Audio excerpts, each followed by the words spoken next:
Hi, everyone. Welcome to another session of our Back to School Boot Camp. Today, we're joined by Jeff Roach and Kevin Clausen, who will be talking with you about some specific safety tips for your buildings and grounds crews as you return to school this fall. So I will go ahead and hand it over to Kevin to tell you what you need to know. All right. Thank you, Kelly. And thank you all for joining us this afternoon. We really appreciate it. I know it's an exciting time for you guys as you're getting back to school and getting prepared to go back to school for many of you, and getting back in the daily routines of your daily jobs. So we appreciate your time. Uh, Today, we're going to talk about specifically four objectives that we would like to discuss. But before I do that, I really quickly want to have you think about some shortcuts we take in life. I know shortcuts are something that we all use, we all utilize in some way, fashion, or form. Three quick examples that I can think of shortcuts we take are, potentially fast food or cooking at home. Which one do you do? And if there's a busy time of year, we're all out doing activities throughout the summer, and it's easier to grab fast food than to cook at home, even though the more nutritious option is, I'm sure, to cook at home and to do that. The second option is, do you take the stairs or do you take the elevator? Another interesting thing to ponder. I know the easy way, which a lot of us do, is take the elevator up to the the fastest way we can get to our destination. But a lot of times the stairs a little bit healthier, but takes longer, right? And then the final one is one that kind of hits home for me a little bit more is utilizing GPS or Google Maps. When I'm traveling to one of your locations or one of my clients, it's easy to take the easiest route. Google Maps usually gives you three or four different options. I typically like to take the fastest one, and sometimes that doesn't always work out the greatest either because it doesn't take into consideration whether you might be on a gravel road or driving through construction or some little bit sketchy part of town. So, does it really matter in the big scheme of things? There are shortcuts that make sense, but I would really encourage you guys to take safety into that because we all want to have a safe way to do our job. And shortcuts, when it comes to safety, usually isn't the best method. So we're going to jump into the objectives now, and I will have a real life example of this of a shortcut in a slide coming up. So what we're going to talk about today is number one, recognizing the common hazards associated with slip, trip, and fall incidents in school settings. It's a big issue. It's our number one cause of injury for our districts, all our school districts, and many of our industries in general.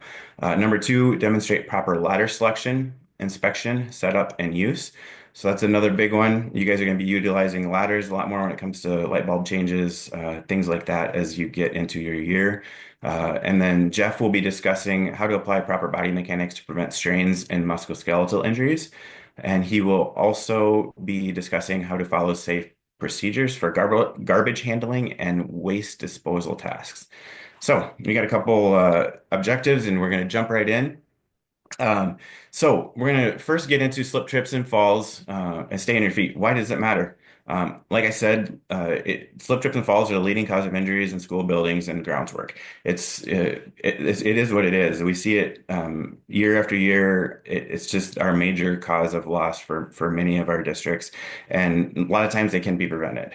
They often result in sprains, fractures, or lost work time, and most are preventable with simple habits and awareness. It can be just simple things like watching where you're going and coming to and from buildings, going in and out of your vehicles, just being aware of what to look for and when to look for them, and then how to address them when you see them. Quick fact is over 30% of reported injuries in schools, they involve slips or falls. So it's a substantial number in percentage. So what are some common causes on school grounds? What we see in doing some of my walkthroughs and some of my observations. Number one, wet floors from mopping, spills, or weather. We see it with all of these, specifically when, there's a spill, kids have drinks, they have all kinds of stuff that they carry with them, water bottles, they get spilled. So there's a lot of those type of issues. And then obviously the weather, when you're dealing with ice and snow and rain, just creates a lot of uncertain surfaces and can cause those slip hazards when you're walking your grounds. Uneven surfaces, loose rugs, or damaged sidewalks is another big one. Having sidewalks that are raised. I see this a lot when I'm walking through schools or walking around schools and through the buildings and on the grounds area. Having those loose rugs when you're coming in and out of buildings, a lot of them can have the lips that kind of get kind of raised up as you're walking in. So being able to identify those and not just let them go, but make it a habit to see how you can address those, whether it's remove them if they've been there a while, just find something that works going to work better. And then obviously damaged sidewalks. There's, with the amount of ice melt and salt you guys use, I'm sure there is damage that happens to sidewalks and just normal wear and tear. So be be cautious of what to or be know what to look for and then how to address that. And then poor lighting in stairwells and hallways is another big one. Light bulbs getting burnt out. Just having kind of a dark atmosphere. I know depending on the day when you guys are getting there definitely can be a little more exposure of that if you're the ones that are having to go turn on the lights. And you may have some teachers that are in the building if they're getting there early for one reason or another. And then cords, tools, and supplies that are left and walking paths. Just making sure all the stuff is accounted for, taken care of, and then put away where it belongs. Either in the if you have maintenance closets or a shop that you put them in, don't leave your stuff where you left it, even if it's for a brief period of time, because it can cause a slip hazard. So just remember to identify, eliminate hazards before they cause harm. Be proactive with it. Don't wait and be reactive until then you have an issue. So what are some best practices? Prevention really starts with you guys.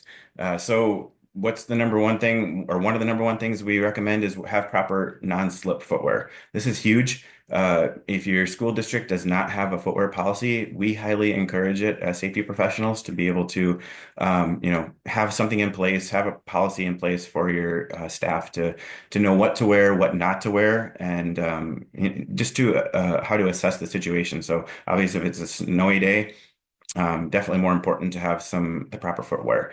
Clean spills up immediately and use wet floor signs. So just make sure that if you see something, don't wait for it. Go get a sign, go get a cone, go get something to mark it so you're not allowing that potential hazard or exposure to be present and result in an injury. And then keep walkways clear. Store tools and cords properly. Again, picking things up right away when you're done. Don't leave them sit. Put them in their proper place. And then you use handrails on stairs and take your time.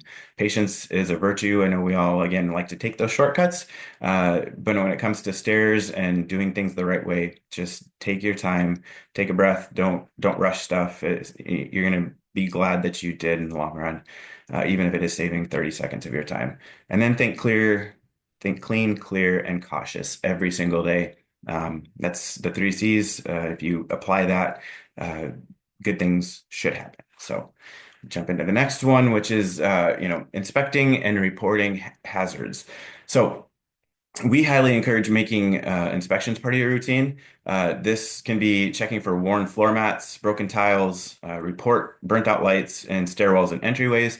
This kind of goes without saying. If you see something, say something, and get it fixed right away. I know you guys being in the maintenance and grounds crew, you guys are kind of in charge of making sure all that stuff is taken care of. So just really have an emphasis on doing something right away and not leaving it sit. I know you got a checklist that's probably a mile long, but all it takes is that one identified item that didn't get addressed right away to cause an injury. And then mark or fix uneven curbs or grounds immediately. That's another huge one. Use chalk or spray paint or something if you're out doing your walk around in the morning and you see a raised sidewalk or something that doesn't look right or could cause a slip hazard. Just make it a priority to mark it and then get it addressed. And one thing that we highly encourage is have an inspection process. So if you don't have a formal inspection process that you're utilizing, formulate a checklist of your hazards that you would typically see within your district. So when you're going around identifying them, taking photos and having a corrective action process to get those items identified and then fixed. It's all a team effort. We're all in this together. We're part of this with you guys, but also you as a district, your district in general, collaboratively come together. And if you see it, say it, and then fix it when you can. So real situations and smart choices. So you're carrying some tools to a boiler room and you spot a small puddle in the hallway. What's the smart move? The smart move is to immediately place a cone or a sign. If you can't, get someone else to notify someone else. Say, hey, can you stay here for me while I go get a cone or a sign? Just so it's identified, it's marked, and then clean it up or report it if you can't. Again, that goes without saying, but it's really important that you guys take the initiative and just making sure that that hazard is identified and then addressed as soon as possible. So every action prevents a reaction. So that kind of says, be in the proactive side and not reactive, kind of the same philosophy. Always choose safety when it comes to that. Now we are going to jump into the second topic for myself, which is ladder safety. So why does ladder safety matter? Ladder safety, we see why is it important? Falls from ladders are one of the leading cause of injuries in school maintenance. I know you guys are on ladders, doing a lot of work on ladders, depending on the day. Classrooms need work, light bulbs need change. There's always something that can be done, and there's ladders. Every time I tour a district, there's ladders, janitorial closets in the shop area all over the place. But most ladder incidents are preventable, just with basic safety tips. Your safety keeps students, staff, and yourself protected. So it's imperative that you guys do the best you can to just do the common steps. It doesn't need to be overcomplicated. Ladder safety is really pretty simple. So just making sure you're doing the best that you can to keep everyone safe. So here's a real life example, and one of the things that I had mentioned from taking a shortcut that I was going to come back to. But say a maintenance worker adjusting a light, so he fell from a 6-foot ladder due to overreaching. So that 1 second shortcut decision led to 5 months off of work. That's a huge deal when you're dealing with, lost time. You're having to do an accident investigation. You're having to file a claim with us. You're having to go through that whole process, finding return to work duties for the injured worker, all of that. And you think about the costs associated, that increase that potentially could have on your EMOD, all those things make a difference. So does that 5 second shortcut, was it really worth it? Absolutely not. So that's why we always encourage just taking that extra time to do your job safely. So always inspect before you climb. So ladder, checking the ladder condition, making sure that there's no cracks, there's no bends, there's no missing parts. The feet grips, are they stable? The feet grips really help with stability and they may help maintain structural integrity of the ladder. So that's huge when you're doing an inspection of the ladder. Checking for locking mechanisms, are they secure? Locking mechanisms help prevent the slipping or collapse. There's a huge when you're going through those, just making sure that everything is the way it should be, and there's a structural integrity when it comes to that. And then check around the ladder. Check to make sure the area is dry. There's an even surface. There's no obstructions.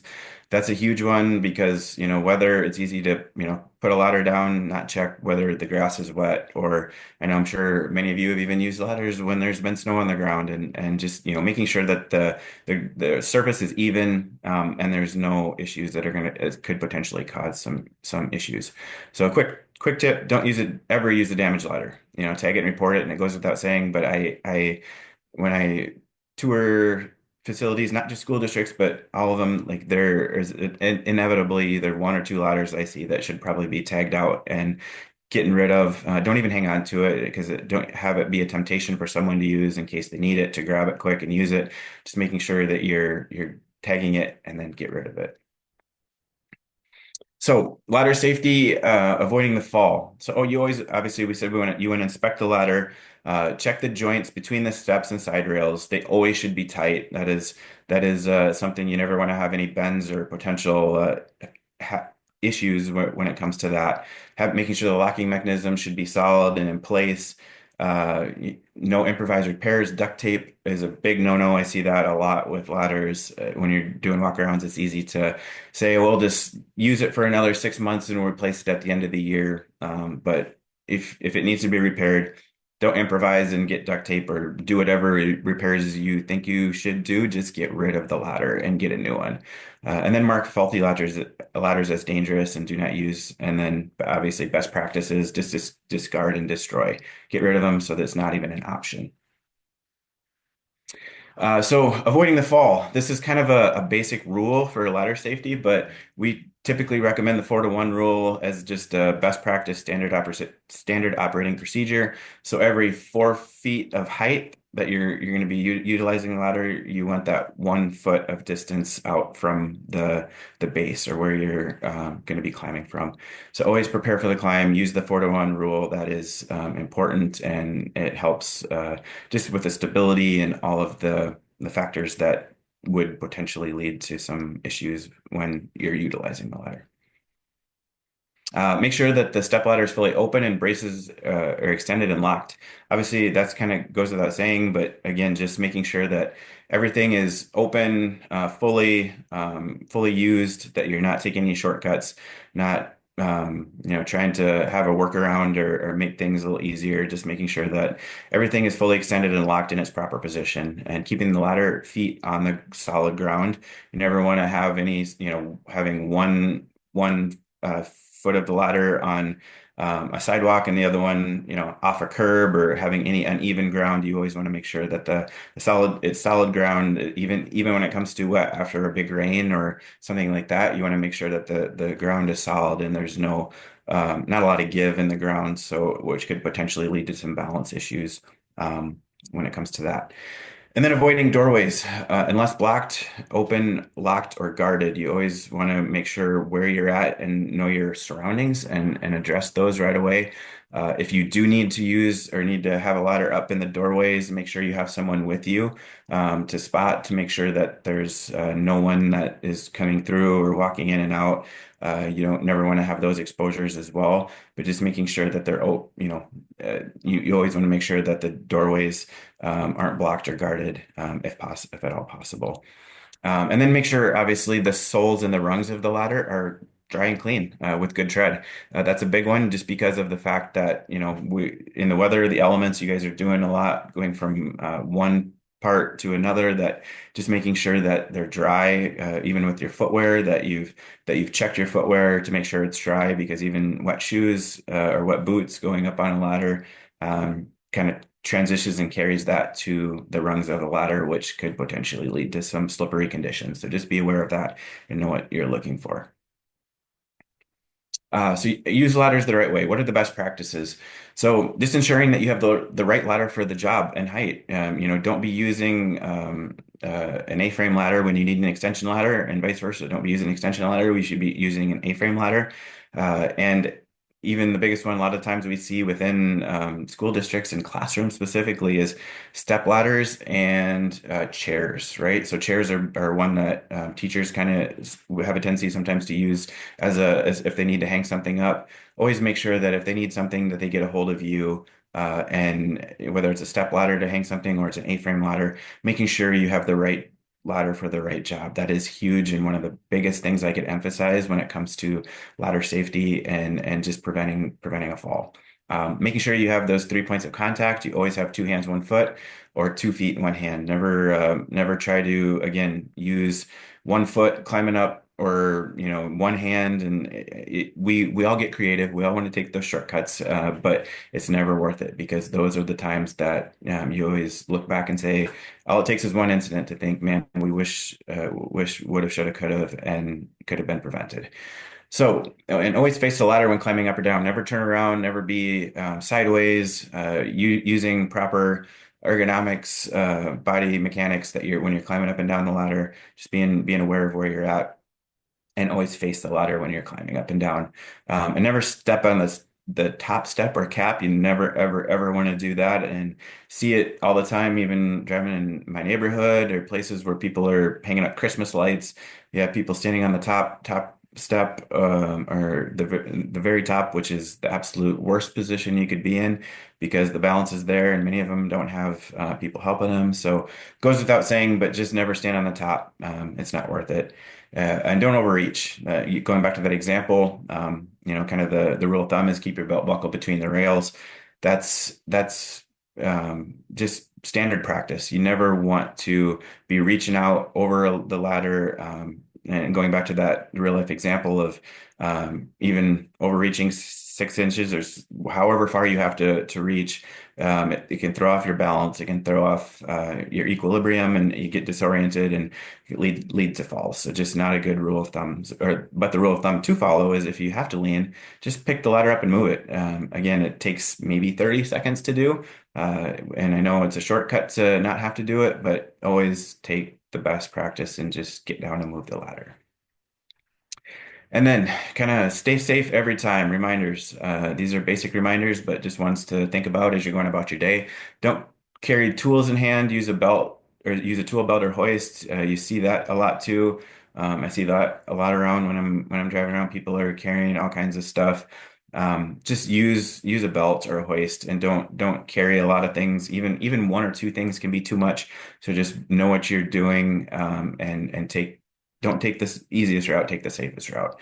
Wear non-slip footwear. Kind of touched on that already. Just specifically after well, anytime when you're climbing up and down the ladder, but especially if there's any sort of weather and you're doing stuff, you always want to make sure you're wearing proper footwear when it comes to ladders, because the all it takes is having that one pair of shoes or one pair of boots that doesn't have the right tread on it, and you hit that one rung and it's gonna cause an injury. So just take the safe approach, and then work in pairs if possible. Spot each other. This is another big one, and I mentioned that earlier too. But making sure that you're working with someone if possible, specifically with ladders, because you're having to deal with a lot of uh, situations that involve potential people coming and going, and just the being able to have someone hold the ladder down for you and have that extra stability, and just to watch you to make sure you're doing things the right way.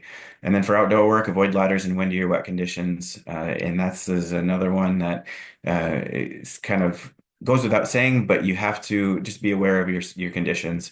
Windy, wet conditions are not good conditions for ladder climbing. I would highly recommend just waiting until the weather is passed or it's a dry day. Many of those type of situations can wait. So just again, choose the safe method. Don't take the shortcut and say, well, we need to get it done now, unless it's an emergency, and then follow all the other proper procedures just to make sure that you're doing the best you can. And then remember, safety just isn't a rule; it's a routine. If you make it a part of your routine, it's something that builds habits, and habits are something. The small things I always say lead up to the big things. So create those small habits every day, and you'll see the benefits of it down the line. Might not see them right away, but you'll see them down the road. So we're going to watch a quick safety video. This will just kind of quick recap on what I talked about, and then I'm going to turn it over to Jeff for his part of the presentation. Thank you all.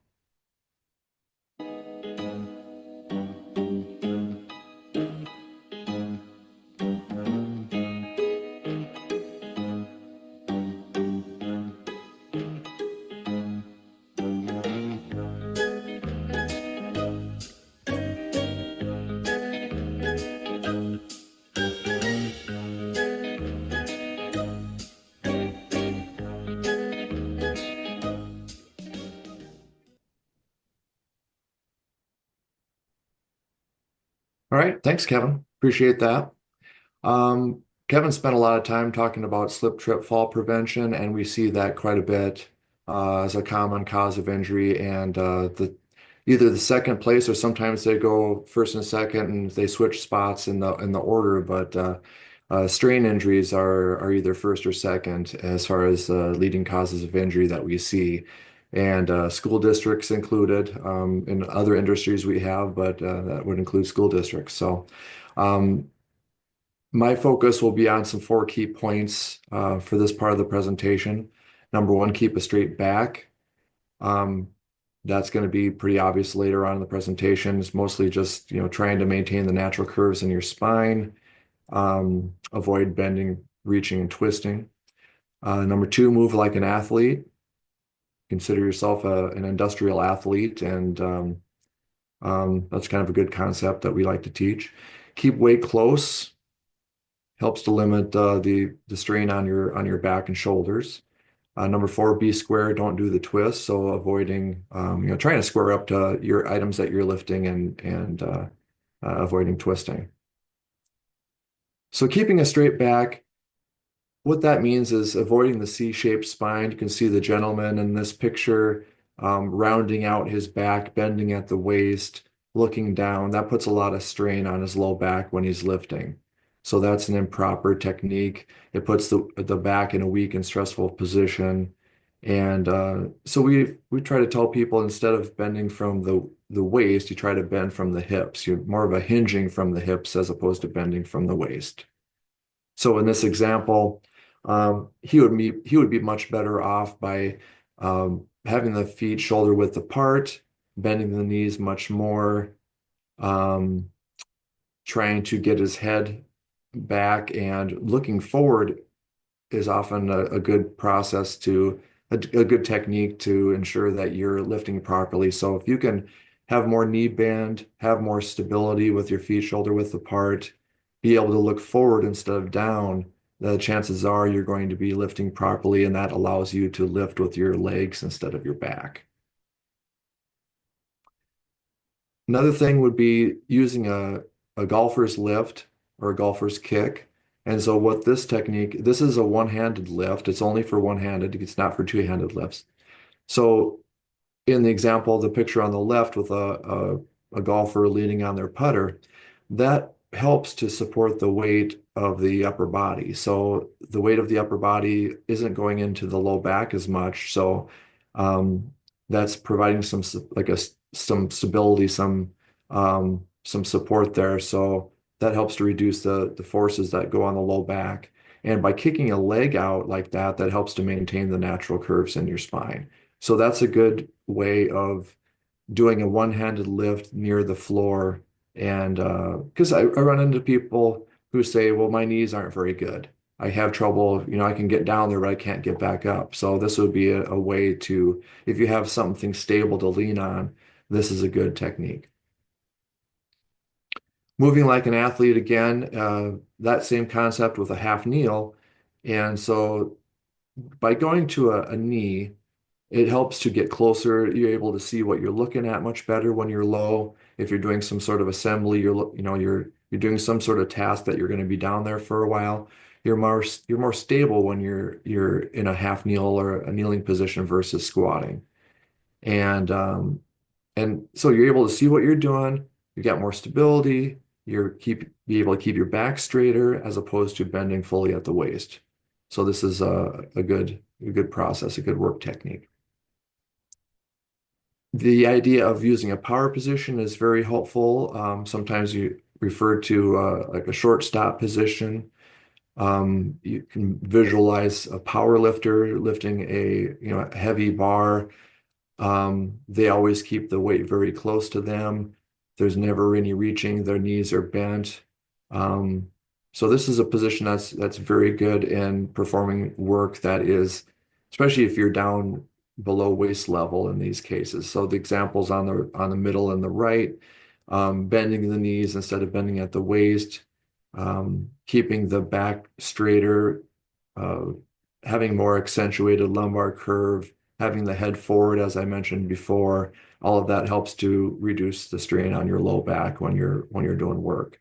And uh, another tip for lifting something from the floor is if you tilt it like that in the picture on the right, you're able to get a better handhold, a higher handhold, and that helps to when you bring that weight up a little bit higher, that makes for a less risky lift. So that's always a good idea if you can tip your boxes when you're lifting them from the floor. And it's always good it's even better if they're not stored on the floor, and if they're already higher on a shelf. But in this case, there's still some things you can do by using a power position and tipping the box.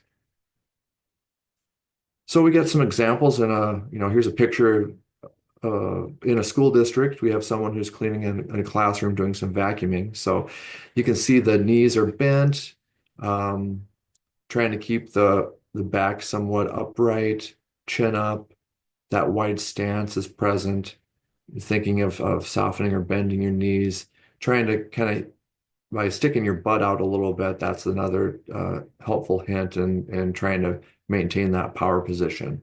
So you're bending at the hips instead of bending at the waist and rounding out your posture. So moving some lunch tables around. So in this case, they're doing a pretty good job of bending the knees partially, um, having more knee bend than waist bend, and trying to keep the head up a little bit more. And so those are pretty good techniques when moving the lunch tables around. And they're getting close too. That's helpful. They're getting in. The weight to be lifted or pushed or pulled isn't too far away from their body. And again, they're not twisting. So thinking like an athlete, having that athlete mindset is very helpful. Just trying to keep yourself in the best condition possible is a way to help avoid injuries. Individuals who are not in good physical condition tend to have more injuries and get, that exposure that they have to force and awkward posture and repetition.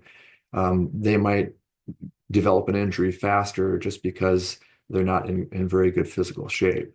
So things to think about is, maintaining a normal body weight, having good nutrition or diet, staying hydrated. Watch all those monster drinks in the summertime. Those tend to dehydrate you. You're better off with something with an electrolyte, like a Gatorade or water would be better than, doing high caffeine drinks. Trying to manage your stress, getting adequate sleep is very helpful. And just maintaining good strength, flexibility, physical fitness, endurance, just going to help you move a lot easier and avoid injury. And I like the picture of the dog there doing that stretch. If anyone who's had a dog, they know they do a pretty good job of doing that. I guess that's the downward dog in yoga parlance. So um, keeping the weight close is very important.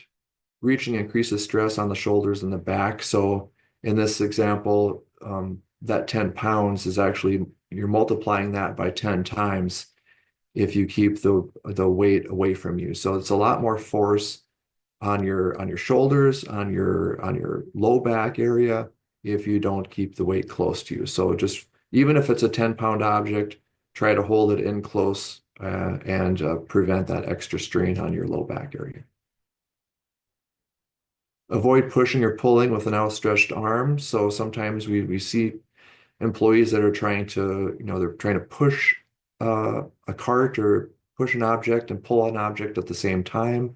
So that's going to be very stressful for your shoulders. So we try to encourage employees to just push one at a time. Pushing is better than pulling normally. So in this case, we're doing the old circle with a line through it to it's like don't do that. Instead push one at a time and stay behind it and it's able, having your elbow by your side would be better, pushing one at a time, much less stressful on the back and shoulders. You want to slide weight close to you any time that you can get. You don't want to take that weight of that box until it's close. So if you have boxes on pallets in a storeroom, you want to slide it closer to you before actually performing the lift. So yeah, that reaching, that bending that might occur, that reaching that might occur, again, puts a lot of stress on your back and shoulders. You want to use lifting devices anytime especially if you're lifting something heavy and you can't get help. Getting help is also a very good idea, but maximize your use of carts and if you have desk movers for moving some things around in the classroom, two-wheel dolly for moving those chairs around. So all of these are you want to try to really optimize your use of lifting devices just to make life easier for you and reduce that strain when you're pushing or lifting. Want to avoid twisting and try to be square. Don't do the twist. So try to square up to something. You should have your feet and shoulders pointed in the same direction. That should be whatever you're working with. That load that you're lifting should be your feet should be pointed towards that load. In this example in the picture, you can see someone mopping and there's twisting to the left and when they're mopping. So it'd be better for that person to shift their feet, have their feet pointed in the direction of the mop head. So pivot the feet to move the object and just try to keep things close to you and try to avoid twisting. So I'm going to play a video here relaying some more back safety and some lifting information.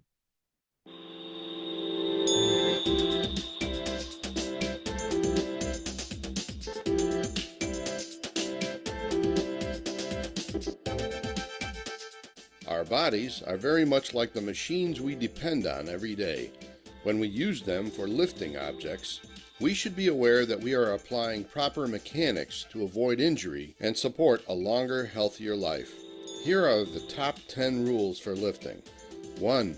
Do not try to lift objects if you are unable to get a good grip, even if they are not heavy. This includes items that are too bulky, awkward, or too large to handle securely. 2. Don't move or lift objects by yourself if they are heavier than 40 pounds. Get help or use some type of mechanical aid. 3. To pick up an object that is lower than the level of your waist, keep your back as straight as possible and bend at your knees and hips. Do not bend forward at the waist with your knees straight.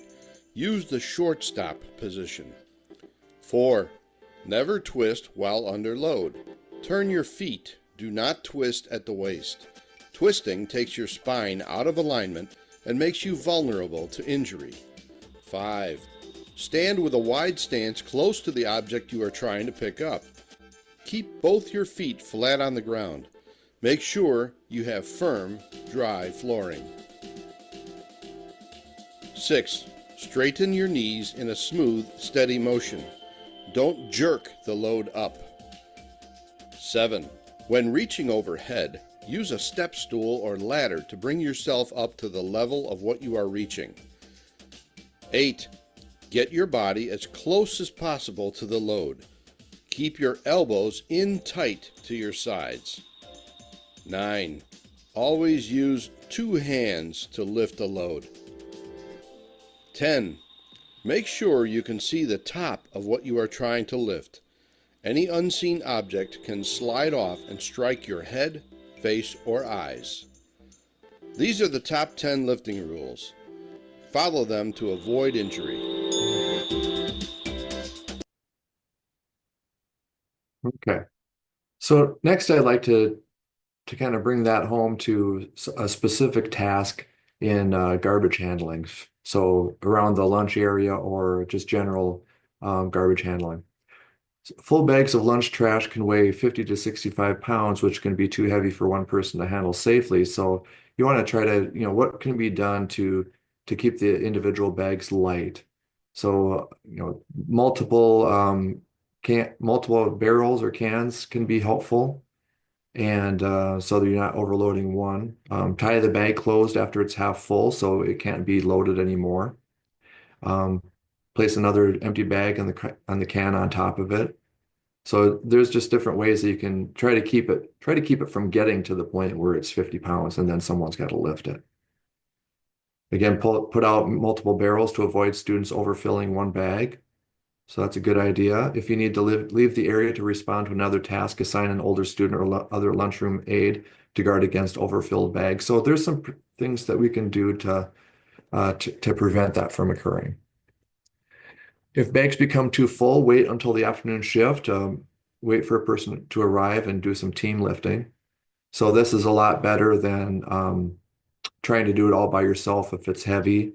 And another thing to go with this is we've had some injuries, especially shoulder injuries, when someone is lifting up the lid of a dumpster and at the same time swinging around a garbage bag into the dumpster. So please try to remember to, set the garbage down next to the dumpster. Use 1 or 2 hands or whatever is easier to lift up the lid on the dumpster, and then go back and use 2 hands to put the bag into the dumpster. And that way you're going to avoid that injury. So either getting help if it's heavy or doing the 2-handed lift when you're lifting by yourself. Prepare to lift safely with 1 foot forward in a ready position. Try to avoid twisting your spine when lifting. Your shoulders and hips should face the same direction. We've talked about that, trying to avoid twisting. Keep that work in front of you. Step with your feet when turning. Keep elbows as low and as close as possible. So some key points to review. We've talked about keeping your back straight several times. So Try not to slump or twist. Keep the weight close to you. Bend at the knees and hips instead of bending excessively at the waist. Switch positions, rotate tasks, stretch, and try to avoid static positioning as well. Stay on your feet, alluding back to what Kevin had covered with the slip falls exposure. Be careful on ladders and equipment, and prioritize slip, trip, fall prevention, and try to keep everyone safe. And so just want to thank everybody in buildings and grounds for what you do. And I know there's a lot that goes on during the summer and everything ready for the new school year. So just appreciate everything that you do. So, and then I'll turn it back over to Kelly. Well, thanks, Jeff and Kevin, for lots of expertise and tips for folks to take away today. We appreciate both of you sharing with us. And if there are any questions, please send those our way. Look for the other sessions in our Back to School Boot Camp as well. And we wish you a safe school year. Thanks, everyone.